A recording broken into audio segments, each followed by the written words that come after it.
कुरु जनना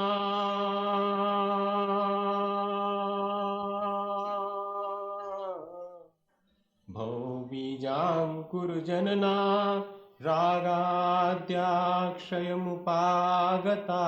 यस्य ब्रह्मा वा विष्णुर्वा हरो जिनो वा नमस्तस्मै। जो विद्यादि सागर सुधी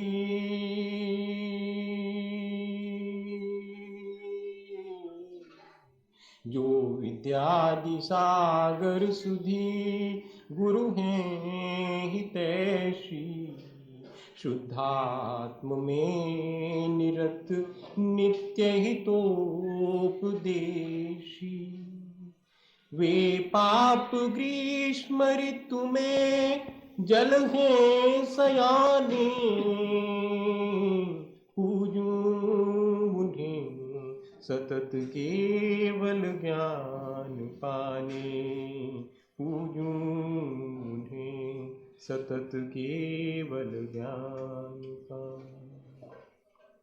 बोले भगवान महावीर स्वामी की, आचार्य कुंद कुंद स्वामी की, आचार्य गुरु विद्यासागर मुनि महाराज की।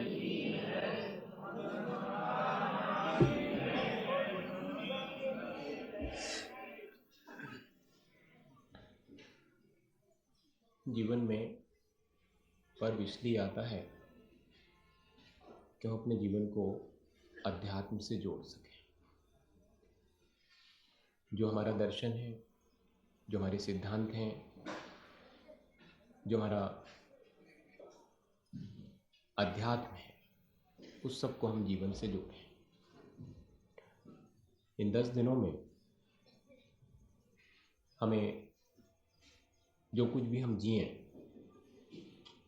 उसमें आत्मनिरीक्षण करने के दिन है कि देखें हम किस तरह जीते हैं। इसलिए अधिक से अधिक समय हम अपने आत्मावलोकन के लिए देते हैं। आप निकाल रहे हैं इतना समय, ये सुखद है। आज सरलता का दिन है, पर सरलता एक्चुअली है क्या चीज़, ये शायद परिभाषित नहीं किया जा सकता। जी करके देखा जा सकता है, अनुभव तो किया जा सकता है। परिभाषाएं ऐसी बनाई जा सकती कि क्रोध के अभाव का नाम क्षमा है, मान के अभाव का नाम मार्दव है, और मायाचारी के अभाव का नाम सरलता है, ऋजुता है, और कल लोभ के अभाव का नाम शौच है। ये तो बनाई जा सकती परिभाषा, लेकिन उत्तम क्षमा मार्दव आजो भाव है। ये बहुत भावात्मक चीज़ है, इसे सिर्फ परिभाषित नहीं किया जा सकता। एक बहुत पहले फोटोग्राफर हुआ, पता नहीं हुआ कि नहीं हुआ, पर मैंने पढ़ा था। वो फोटोग्राफर 3 तरह के फ़ोटो खींचता था लोगों के। पहला वो फ़ोटो खींचता था, कोई भी पहुंच जाए, पहला फ़ोटो वो खींचता था जो कि वो दुनिया के सामने होना चाहता है। दुनिया के सामने वो जैसा होना चाहता है वैसा फ़ोटो खींचता था। उस फ़ोटो की कीमत 25 रुपये हुआ करती थी। एक दूसरा फ़ोटो भी वो खींचता था कि एक्चुअली दुनिया उसे किस तरह देखती है। ये दूसरे नंबर का फ़ोटो 10 रुपये का खींचता था, सस्ता था ये, लेकिन इससे भी सस्ता फ़ोटो खींचता था कि एक्चुअली आप हो जैसे वैसा फ़ोटो आएगा, वो 5 रुपये का खींचता था। उसने अपने अनुभव में लिखा कि पूरी ज़िंदगी दुकान खोली और सोच करके यही कि लोग तो वैसे ही खिंचवाएंगे जैसे हैं, लेकिन पूरी ज़िंदगी किसी ने 5 रुपये वाला फ़ोटो नहीं खिंचवाया, सबने 25 का खिंचवाने की कोशिश की कि मैं लोगों को ऐसा ऐसा दिखूं, ऐसा फ़ोटो खींचता, मैं लोगों को बहुत अच्छा दिखूं, मैं हूं कैसा, ऐसा फ़ोटो खींचने के लिए किसी ने नहीं कहा। ये तो उसके अनुभव की बात थी। हम अपने जीवन के अनुभव में भी शायद यही बात पाते हैं कि हम जैसे हैं वैसा हम प्रकट नहीं कर पाते। हम चाहते हैं कि वैसे हम प्रकट कर दें, लेकिन इसके बाद भी जब जो व्यक्ति हमारे सामने आता है उसके सामने एक पर्सोना, एक मुखौटा लगा लेते हैं। बस इसी का नाम है छल, और कोई बहुत बड़ी बात नहीं है। हमें किससे किस तरह बात करनी चाहिए, किससे किस तरह मिलना चाहिए, ये बिल्कुल जुदी चीज़ है, वो हमारे मैनर्स में शामिल होगा। लेकिन किस व्यक्ति को किस तरह से चीट किया जा सकता है, किस व्यक्ति को किस तरह से छला जा सकता है, इस इंटेंशन को लेकर के और फिर हम कोई मुखौटा लगाते हैं, वो कहलाता छल। पिता के सामने अदब से बात करनी चाहिए, ये तो ठीक है, लेकिन बाहर तो बेटा गर्दी करके आया नहीं आएगा। क्लास में बैठा हुआ है और हल्ला कर रहा है और गुरुजी जैसे ही आए तो फिर साफ शांत हो गए, इसको क्या समझेंगे आप? फ्रॉड कहेंगे क्या? नहीं, बट नेचुरल, ये तो होगा ही होगा। लेकिन अब जब गुरुजी तख्ते पे लिख रहे हैं तब धीरे से चिटपिट निकाल करके चटपट बजा दी, फिर गुरुजी ने पीछे मुड़ के देखा तो सब चुपचाप बैठे हैं, कौन ने बजाई पता नहीं।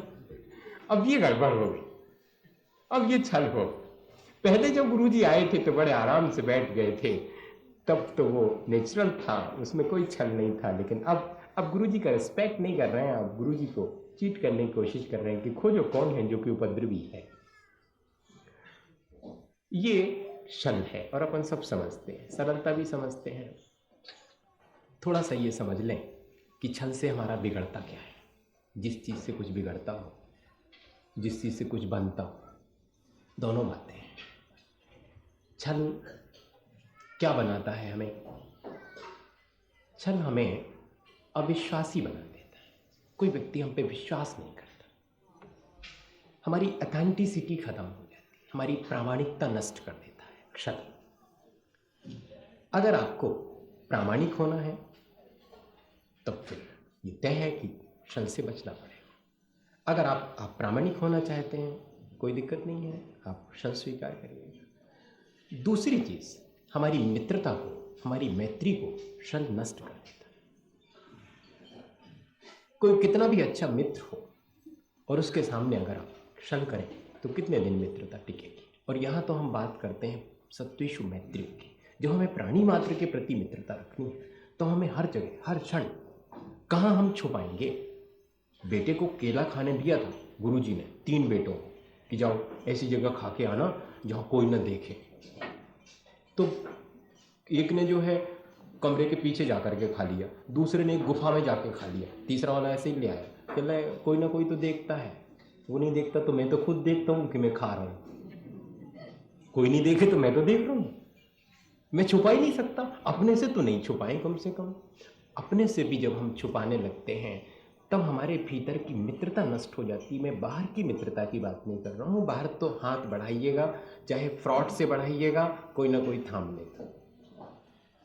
लेकिन आप भीतर कहीं उसके प्रति मित्रता का भाव अगर पैदा करना चाहते हैं तो छल को हटाना पड़ेगा। दो में से कोई एक रहेगा। आप प्रामाणिक होना चाहते हैं दूसरे की दृष्टि में नहीं, अपनी दृष्टि में, और आप अपने भीतर कहीं मैत्री को पैदा करना चाहते हैं तो छल को हटाना पड़ेगा। एक सरलता की बहुत छोटी सी बात आपको बताऊं। ये तो छल की बात हुई। बच्चे बहुत सरल होते हैं, नीरज जी सुनाया करते हैं, बच्चों की सरलता सबको अच्छी लगती है, लेकिन बड़े लोग सरल हो जाएं, ज्ञान के साथ सरल होना और अज्ञानी का सरल होना, एक इनोसेंट होना, एक बहुत भोला भाला होना, अज्ञानता की दशा में भोलापन आना एक बहुत जुदी चीज़ है, और एक ज्ञानवान का भोलापन होना एक बहुत उपलब्धि है। वो तो नेचुरल है कि एक अज्ञानी है, नहीं जानता है, बड़ा भोला भाला है। पागल भी भोला भाला लगता, बेचारा जानता नहीं, रास्ते चला जाता, कोई कह देता कुछ भी, हाँ ठीक, क्या फर्क पड़ता, क्योंकि वो नहीं जानता। लेकिन जो जानता हो उसके बाद भी वो भोला भाला बना रहे तो ये उपलब्धि है। हम दोनों तरह की सरलता देख लें, एक बच्चों की सरलता जिससे हम शिक्षा लें, और एक बड़े होने पर हमारी सरलता हमें कितना सुख देती है ये भी हम देखें। थोड़ा सा एक ये भी कोशिश करेंगे कि छल हमें कितनी पीड़ा में डाल देता है, ये भी थोड़ा सा देख लेंगे। वैसे हमारे लिए अनुभूत हैं ये सारी चीज़ें, हाँ, भले ही सरलता से सुख मिला हो ये अनुभूत ना हो, लेकिन छल से कितनी पीड़ा हमने पाई है ये हर एक के लिए अनुभूत है। मुझे कोई अलग से अनुभव नहीं सुनाना है, फिर भी चर्चा अपन कर लेंगे। नीरज जी ने एक बार ये बात सुनाई थी, मैं वही ज्यों की त्यों सुनाता। मेहमान आए उनके घर में, तो उनके बिटिया का बेटा क्या हुआ भाई, नाती हुआ है ना। तो वो नाती खेल रहा था। वो क्या खेल रहा था, घोड़ा टिक टिक, घोड़ा टिक टिक। तो वो घोड़ा टिक टिक के नाम पर क्या था, एक लाठी थी, उस पर साहब बैठे हुए थे और चल रहा था उनका कि घोड़ा टिक टिक, घोड़ा टिक टिक। तो वो चला जा रहा है, अब उनने दरवाजे में लगा लिया।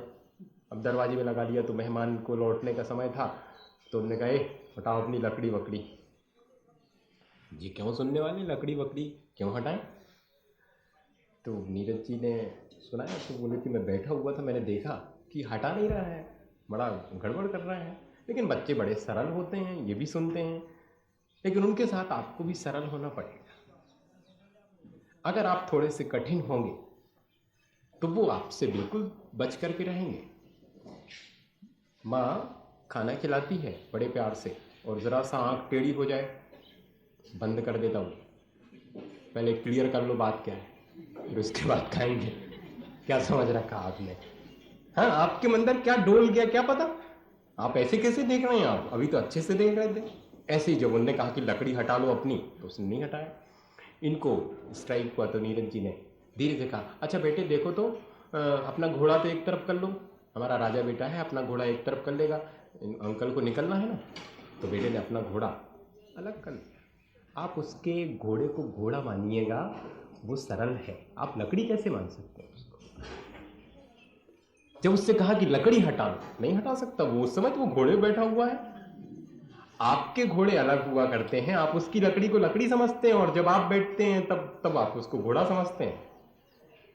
ये सरलता है बच्चों की। और एक और सरलता बच्चों की, घर में पापा हैं अंदर, नहा धो रहे हैं, और कोई मित्र उनसे मिलने आए हैं, और बेटे जी से उन्होंने पूछा कि पापा अंदर हैं क्या, देख के आते हैं।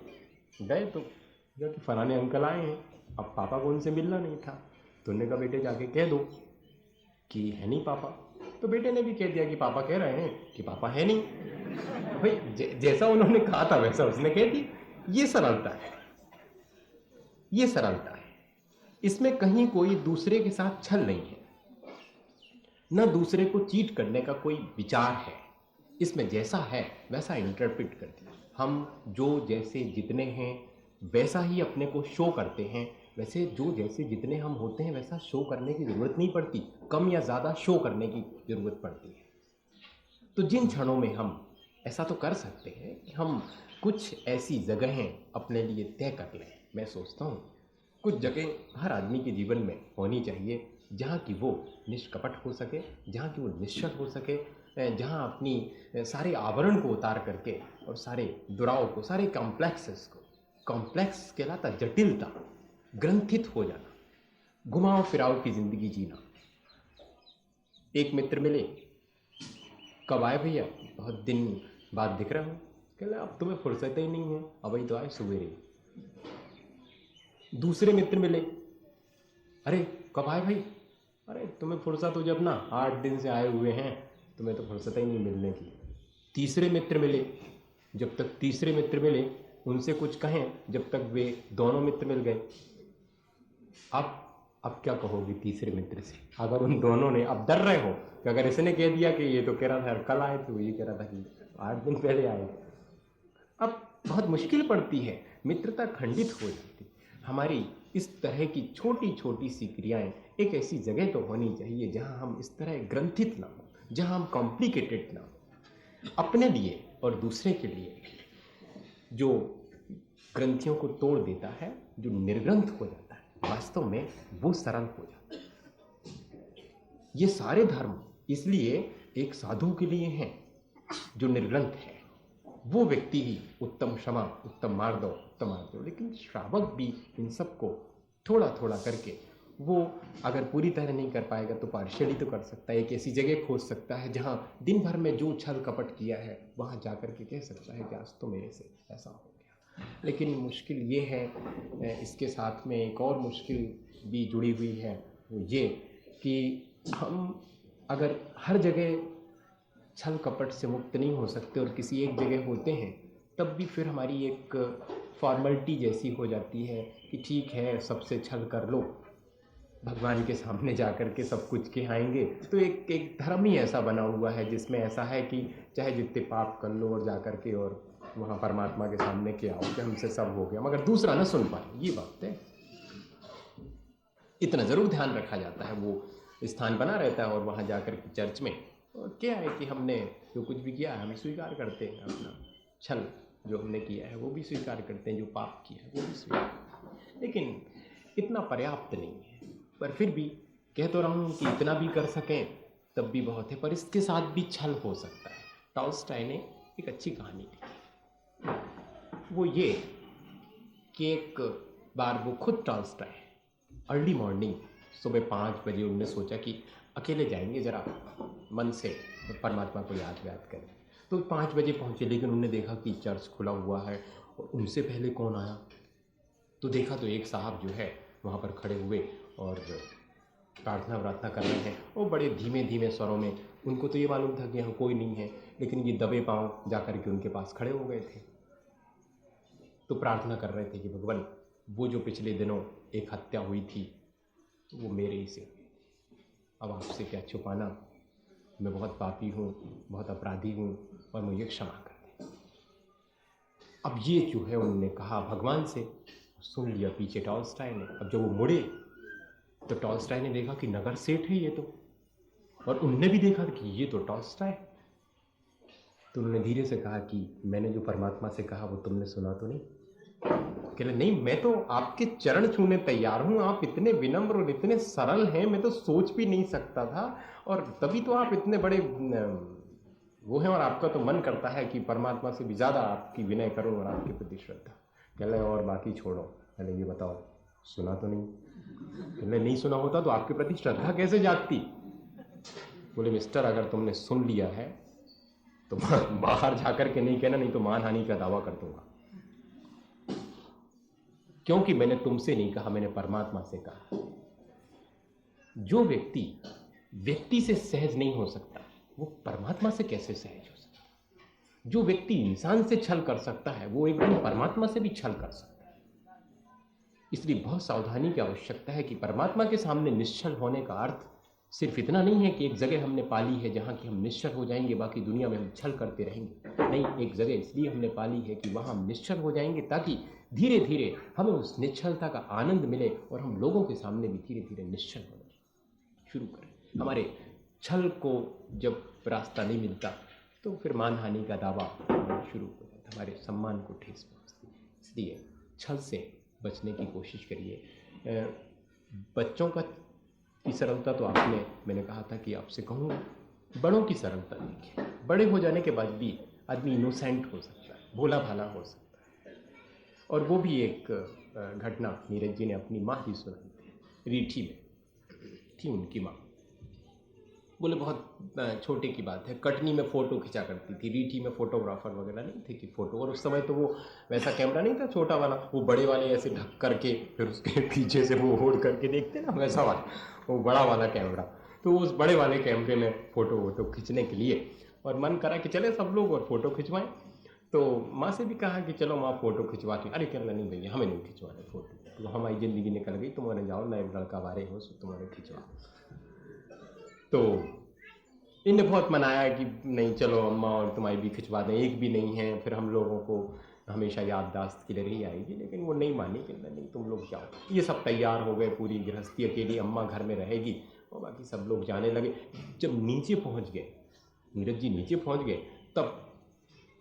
तब माँ ने फिर आवाज़ दी, ए नीरज इते आओ। अब वापस लौटी, भाई बात क्या होगी, शायद मन बन गया हो कि चलें बाप, शायद फ़ोटो तोड़ाने का मन बन गया। कहले देखो भैया, तुम जात तो हो सो जाओ, मैंने पहले मना कर दी, हम आईने खिंचवा लेंगे तुमको। अब बताओ आप, कितनी सहजता है, कितना सरल जीवन है कि इसके बाद भी जो है, इतने बड़े हो जाने के बाद भी और व्यक्ति को ये कि मुझे इस प्रदर्शन की आवश्यकता नहीं है, मुझे फ़ोटो की आवश्यकता नहीं है, क्या पता ऐसा कुछ ना हो गया हो कि मेरे नहीं पहुंचने पर भी खिंचवा के न दे आए। इतना सहज भाव। तो क्या हम बड़े होकर के भी इतने सरल हो सकते हैं? बच्चों की सरलता की दात तो हम दे देते हैं, लेकिन अपने सरल होने का कोई रास्ता, एक जगह मैंने पढ़ा था कि थोड़ा सा बच्चों के साथ रहिए। सरल, निश्चल और निर्विकार होने के लिए हर आदमी को 1 घंटे अपने बच्चों के साथ रहना चाहिए। दूसरे, अपने बच्चे तो ठीक, दूसरे बच्चे माने बच्चे, अपने पराये नहीं होते बच्चे, बच्चों के साथ रहिए, उनको देखिएगा कि क्षण भर के अंदर इतनी जोर से लड़ाई लड़ते हैं कि जैसे इतने उपद्रवी मालूम पड़ते हैं कि जैसे पूरी दुनिया को मिटा करके रख देंगे इसी समय, लेकिन अगले क्षण इतने शांत बाजू में गुनगुनाते हुए गाते हुए बैठे हैं। ये कहलाती सरलता। कषाय की मंदता, क्षण भर के लिए उद्रेक आया था लेकिन अगले क्षण शांत हो गया। क्या हम ऐसा नहीं कर सकते? हम अपने उद्रेक को भी दबा लेते हैं दूसरे के सामने अच्छा प्रकट करने के लिए, और कभी कभी हम अपने को क्रोधित भी कर लेते हैं दूसरे के सामने अपना दबदबा बनाने के लिए। ये सब जो है कपट है। जो व्यक्ति जितना अधिक क्षमाशील होगा, जितना अधिक विनम्र होगा, वो उतना ही सरल होगा। इसलिए तीसरे नंबर पर यह सरलता रखी हुई है। पहले क्षमावान होना पड़ेगा, विनम्र भी होना पड़ेगा, सरल भी होना पड़ेगा। तीसरे नंबर पर कोशिश करिएगा कि ऐसी बच्चों जैसी सरलता बड़े होने पर भी आ जाए, ज्ञान के साथ में आ जाए, तो जीवन सुखद होगा। इसी भावना के साथ में कि हम सब जो है अपना जीवन सरल बनाएं। बोलिए आचार्य गुरु विद्यासागर।